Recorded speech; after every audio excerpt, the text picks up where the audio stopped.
So ayan mga Lodi, no, kasama natin si Ma'am Kim Jamila at kakatapos niya lamang pong mag-demo kung paano gamitin. At syempre itong ano man tawag dyan, City Gold. Yan mga Lodi. At kung gusto nyo po no, na kumuha din ng ganitong klaseng sasakyan, no, ito po is located sa ano pong address? Barangay Real.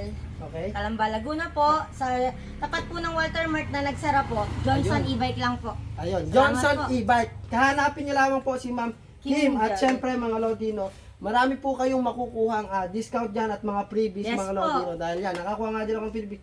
Wala yung payong eh. Nasa sasakyan daw yung payong, pero may freebies ako ng lock, tsaka Kapote. raincoat, no? So, ano na siya, full pack na siya. Meron na siyang ganito. Yan, trapal, may trapal. Na po siya. Trapal, full trapal na siya mga Lodi. Wala na po kayong dapat alalahanan kung sakali mang umulan. Yes. So, ayan, no? PM nyo lamang po si ma'am at ipapakita Thank you ko po. na lang po yung kanyang Facebook account, no? Kung sakali interesado kayo, no? So, kasi ito pong ganitong klaseng unit ay napakahirap pong hanapin. Katulad ko, naghanap po ako nito pero puro po walang stock. Kaya doon po ako napadpad sa Calamba at dito nga po tayo nakakuha sa Johnson E-Bike. Ayun. Kaya thank you so much Thank po, you po. ma'am.